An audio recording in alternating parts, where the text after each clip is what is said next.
Hey everybody, this is the Sliders Review, and it's Women's History Month, and I'm here today to talk to you about Escaping the Madhouse, the Nellie Bly story. So this was a Lifetime movie that came out in 2019.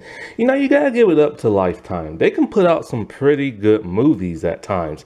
I remember back in the day, in the early 2000s, when I'll be like strolling around, I would stop on Lifetime. I'm like, this is like a really good movie and stuff. So, I'm really glad that they decided to tell this story because this is actually based on a true life events and a true life person. I never knew. I've never heard of the name Nellie Bly.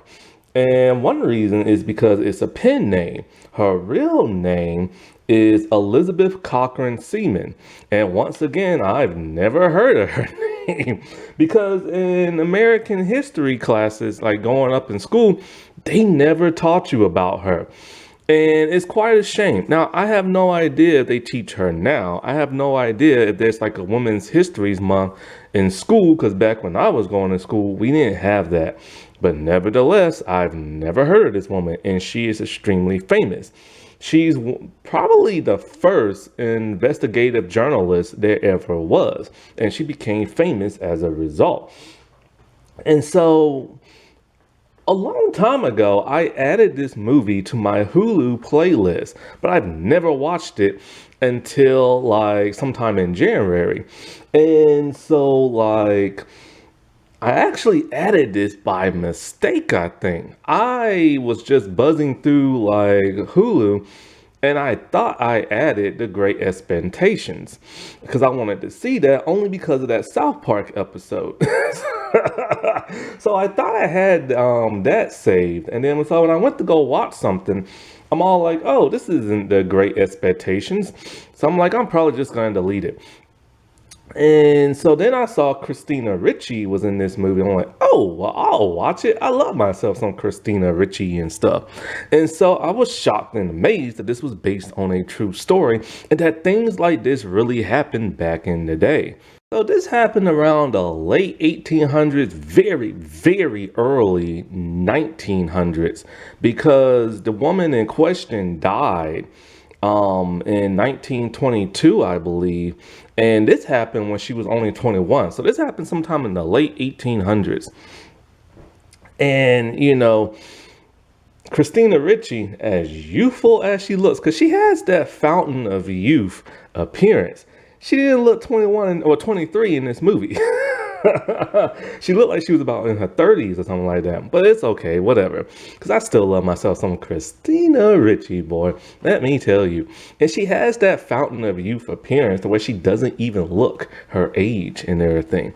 But anyway, so the movie basically starts off with this woman in a insane asylum. And she's talking to like a doctor. This is Nellie Bly. She's using a fake name. And she's talking to Dr. Joseph, I believe it is. And he's played by Josh Bowman, who is best known for Revenge. And so Nellie is suffering from amnesia. And she has no idea who she is, but all she knows is that she woke up in the Salem Asylum and she only remembers her name. And so she's telling him about the living conditions there because he's a doctor who works there and stuff like that. But he doesn't live there. See, she's at the what is it called? The Women's Lunatic Asylum on Blackwell Island. And this was a real place. And so she's telling him about how they put shackles on their ankles and they tie them up and everything like that. So pretty much you go throughout the entire movie seeing just how terrible they treated people at these insane asylums. And yes, back in the day, they really truly did treat them like crap. Every time you always see one of those old-timey movies and stuff in an insane asylum, you always see this crap because they really, really, really treated people badly. They would beat them. They would starve them. They would make them sit in place and not move or talk. And if they did, they would get in trouble. They would give them cold baths, put them in a tub, and with cold water and ice, and then throw cold water on them, wouldn't even scrub them. So the women would get like infested and boils and like all kind of nasty stuff, and they would not clean the bath water. So different women had to go in the same bath water while the nasty germs floating around. Not only that, but if they did clean the tub, if they did change the water, I should say, they wouldn't clean the actual tub, and they will feed them gruel and moldy food and like contaminated water to drink. It was really harsh. Now all the stuff I'm stating is, yes, stuff that happened in like the movie, but more importantly it's stuff that happened in the book and happened in real life. These people were treated like crap, and like worse than that, most of these women weren't even mentally insane. They was about as normal could be. What it was is that they were immigrants and they could not speak English, and the police would just throw them in the insane asylum. Or if they was poor living on the street, they would be thrown in the insane asylum. And so Nellie witnessed all that and wrote it down in her journal. Now in the movie, like I said before, she has no memory of who she is and this and that. So she does have a flirtation towards that of the doctor. He has one towards her, an affection. It is run by that matron Grady. Now Grady and the doctor, they're fictional characters, probably based off of real life characters or an amalgamation. And so like we constantly see all this stuff happening, and we see her constantly complaining, and the doctor's all like, oh, you're just hallucinating probably, or something just like that. And he wants to keep her there. When somebody comes to get her, her lover in the movie named Bat, he pretends that her parents came to get her and that she left like a day ago and stuff. And only because he wants to keep Nellie there. And so one of the nurses there, she knows who Nellie is. It's all like, you're so famous, and when you get out of here, you'll be even more famous, and blah, blah, blah. So me thinking, what the heck is she talking about? Because I have no idea what's really going on. And so like she befriends this one lady, and this one lady comes in pretty sane and then goes cuckoo by the end, right before she takes her life. It was even so bad that in the movie, to punish to punish Nellie, they decided to punish everybody and say, oh, you all have lice and I'm about to cut your hair. Only for the doctor to come in and be like, no, just put kerosene in their hair. So that's what they do. And the one lady, Lottie and everything, she decides that she's just going to set herself on fire and kill herself. Now, Matron Grady is played by that of Judith Light, and we all know her from Who's the Boss. And in this movie, oh, she is the boss. She's a very mean, very cranky woman who runs that place with an iron fist. Anyways, at some point in time, Bat received a letter from Nellie that came a little late, so he still realizes that she could be there. So he goes there. He goes to Joseph Pulitzer, the Pulitzer award. Yeah, you heard of Pulitzer reward, right? And so like he was a real person with a real like newspaper company and stuff. So the letter of that Nellie wrote basically talks about how she's going undercover and this and that and stuff like that. So he goes to Pulitzer and demands that they get like Nellie out. So we see go back to the island, and we see him demand to get like Nellie back, as Nellie is literally strapped to like she's about to go into some type of water deprivation punishment type thing, where they put her in a crate, a wooden crate, and then they submerge her in cold water in a bath. Basically, the matron was trying to like kill her, because the matron knows exactly who she is in the movie, and so do all the nurses and stuff. And so this is why they never wanted her to leave.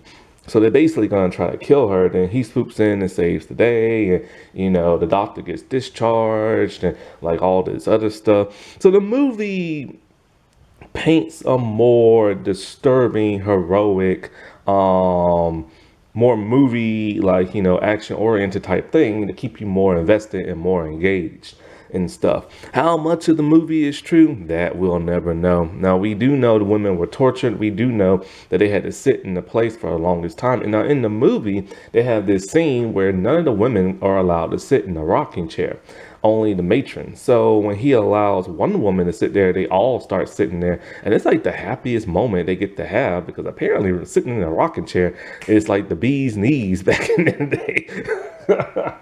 And we get to see them eat like gruel and everything, as all the nurses and the matron get to eat like a feast of like good, healthy food and stuff like that. Now, towards the end of the movie, and throughout the entire movie, she starts to get flashbacks of like her life, and things are like triggering it. And so she finds her journal at one point and she gives it to like the doctor, who at this time is just being like, wants to just keep her there because he's like in love with her, even though he's married and has kids. But anyways, so we get to see the flashbacks and we get to see how exactly she got put there. Basically, she wanted to go undercover to investigate the harsh conditions of like a mental ward and stuff like that, talking about how she'll get herself committed and all this other crap. At some point in time, something caused her to have amnesia while she was there, and she completely forgot who she is. And so she remembers by towards like the end, right before they about to put her in the tank and everything, and then she's rescued and all this other stuff. Now, in actuality, in real life, what really happened was this. Elizabeth Cochran Seaman, who's best known as Nellie Bly, that is her pen name, she was born of wealth, pretty much. Her father founded their town and all this other crap, but he died when she was 6 years old and had no will, so she had to grow up poor. Anyway, she started becoming a journalist at some point in time when she was in college. And so, like, she actually done some investigating and reporting back in the day before she went to the mental place. Now, what's interesting is that investigative journalism, going undercover, was not a thing back then. And so, like, she would investigate sweatshops. She went to Mexico pretending to be Mexican and everything, just to reveal the dictatorship of the person who used to run the country back then. And she exposed that person. So this is why that nurse said, oh, you're famous, this and that, because she got some recognition because of that.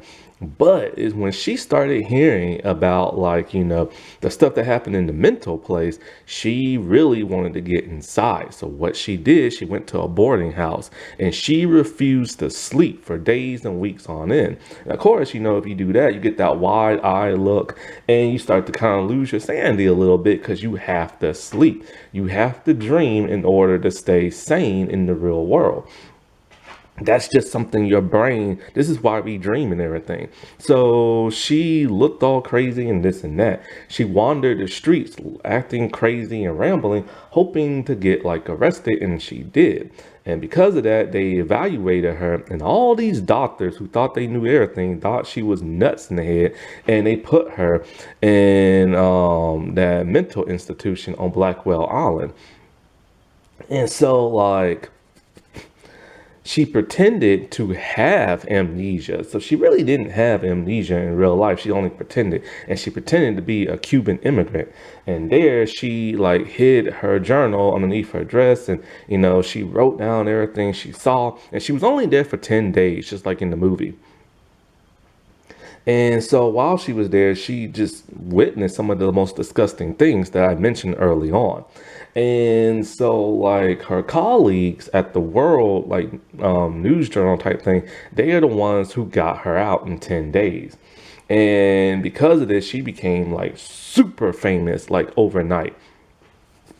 As a result, the government and the police had to get involved, and they looked to shut down that of the women's lunatic asylum. Now, Blackwell Island, the only way to get there back and forth is a ferry. And in the movie, there's a nurse who tries to help her until the nurse gets caught, and then the nurse pretty much betrays her. But anyway, there's a penitentiary there, there's a poorhouse there. There isn't much on Blackwell Island at that time. Now, After all this, they went to go investigate, and something tipped off the nurses at the asylum. So they scrubbed, like, the walls and like the floors to clean it up, and then they replaced all the moldy food with good food and all the nasty water with good water. And it tricked the police and government at a time, but not for too long, and the place eventually got shut down.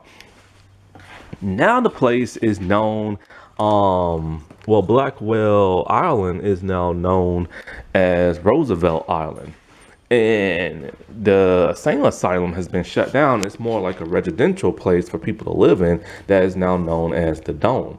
Now, as for Elizabeth, she went around the world in 72 days in like a week, to break, like, that record and stuff like that. And she died, I think, at 50 something, of pneumonia. So yeah, it is interesting that in order to learn about real American history, you have to watch TV shows and movies. There's only been like 2 movies based on this. There was a play, American Horror Story Asylum was kind of based off of this. And it's just shocking to know that all this stuff happens in your country and you never know. And you never know who is all that famous unless you watch a TV show or movie, because they will not teach it in school. Happy Women's History Month, everybody. All right, well, I'll talk to you later. Bye.